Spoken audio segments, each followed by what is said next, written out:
Hey there, my name's Andrew and I'm from BetterListings. I'm here to talk a little bit about what makes a great listing description in 2024. We've had a lot of new tools come to market and it can be a little confusing if you're not the most tech savvy person to figure out exactly what you should and shouldn't be trying to do to make a really great listing. I'm going to be focused on listing descriptions here, and I'm going to talk a little bit why they matter, what you should focus on, and how to get the job done. So before I do that, who am I and who am I to tell you how to do your job? Well, first of all, I'm not really here to tell you how to do your job. I'm just hopefully here to share some lessons and explain ways that you might be able to take advantage of technology. I'm a software developer. I've spent my entire life building tools. I built a company called Checker 51, which helps consumers save money through discounts in their groceries. After that, I got right into the real estate game myself a little bit by buying a rental property and renovating it. This is a very muddy day. I've done 7 transactions myself. I joke with a lot of agents. I've done more transactions than the average agent in North America. But I'm not an agent myself. I've just been on the buying or selling side of properties. And then since then, I've gone back to kind of my tech world. I did a bunch of work for an ed tech company, and now I'm running BetterListings to hopefully bridge the world of tech and real estate a little bit better. So why does a good listing description matter? First of all, I think it's pretty obvious to say that the average consumer really expects a lot out of the real estate agent. You're seeing demand on commissions being something that people are starting to question. There's a large number of unprecedented court cases going on right now, specifically around commissions, and client perception really matters. So finding ways to deliver really good value to your clients is definitely good if you're an agent in the current market looking to stand out. The next thing I'll say is that if you're an agent that's looking to stick around in this game for a long time, you'll hear a lot of people talk about SEO. A lot of what people talk about when they talk about SEO doesn't really work the way they describe it as working.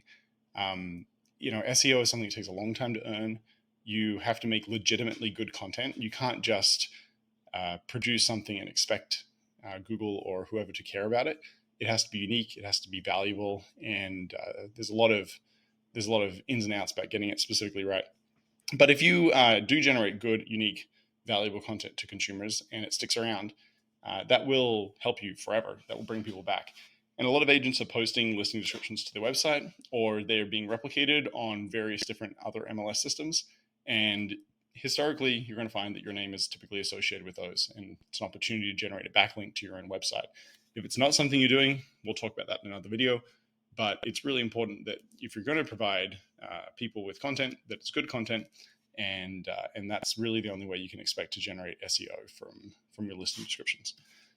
The third thing is that you want to attract the right kind of buyer. I can tell you personally, as a buyer in the real estate market, when I see a listing description that's just a few lines long, or frankly contains obvious spelling errors or grammatical errors, it gives me a perception of that agent and who they are, and it's not the most favorable view. I think it's a really low-hanging piece of fruit to go along and say, hey, I'm just going to provide a really great, accurate, compelling description. That means when I do have an interaction with this potential buyer or their agent, they have an immediate respect for me. They understand what they're getting into, and I'm not explaining parts of the property that could have already been explained to them. I understand you may want to keep some mystique in it, so you want to entice the person to call you and talk to you. At the same time, there may be another property out there that's better described, but they just decide to call first. So I think it can go both directions, but generally speaking, again, just going back to that theme of create quality content. And I've already touched on this a bit, but you just don't want to look silly. There's nothing worse than when you see obvious spelling mistakes or words confused in a listing. It's not professional. It doesn't look good for you in front of buyers. It looks embarrassing in front of your seller if they call it out on you. So you want to avoid those sort of things. So what do you want to cover? Obviously, you want to cover the basics of the property. Really important. You want to cover any updates or improvements that have been made to the property. These are great highlights that you really want to see called out. My head's in the way, but you definitely want to cover any unique aspects of the property. If it's a corner lot, if it's on a cul-de-sac, if it's right near a park, talk about these aspects so that people can imagine the lifestyle that they're actually going to live there. Not just, hey, it's got 3 bedrooms, it's got 2 bathrooms, and it's this price.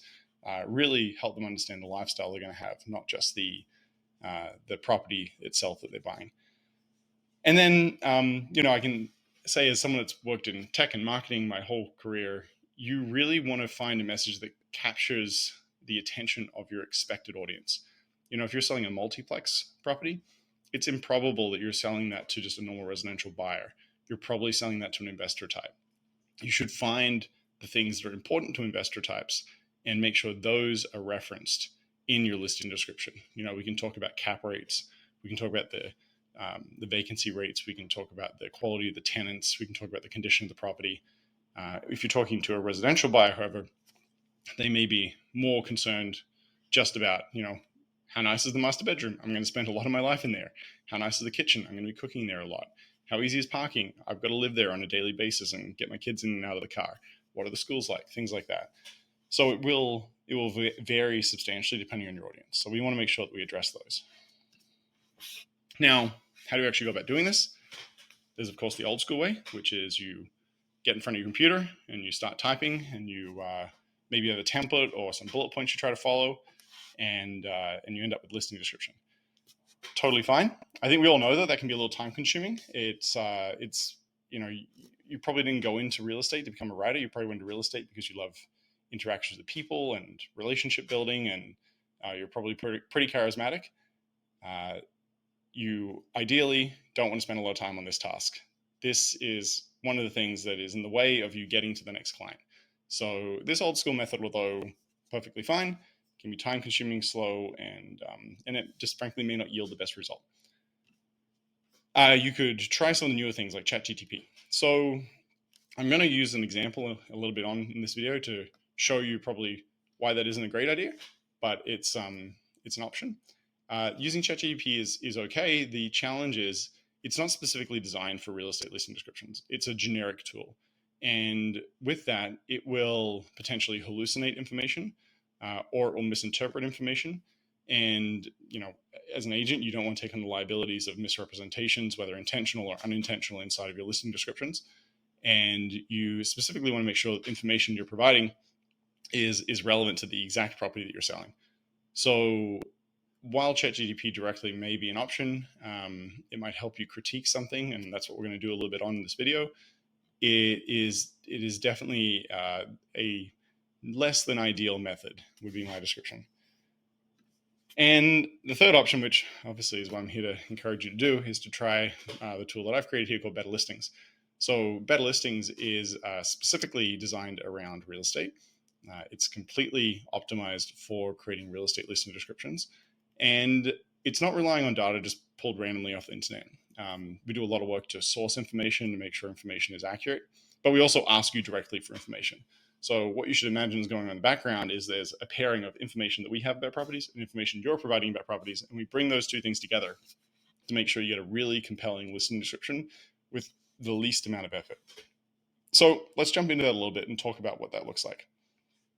So I'm going to go on the website here and we'll work on this.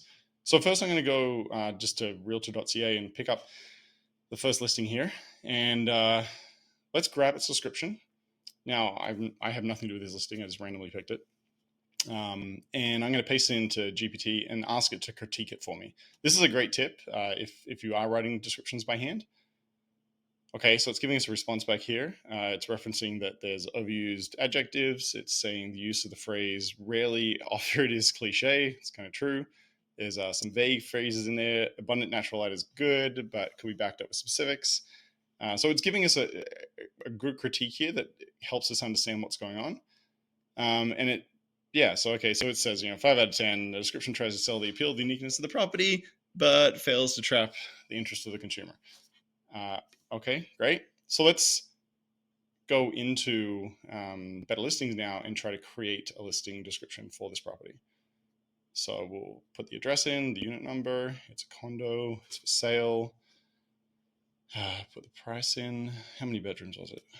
Looks like it's a 1-in-1. Yeah, 1-in-1. Cool. So we'll put that in.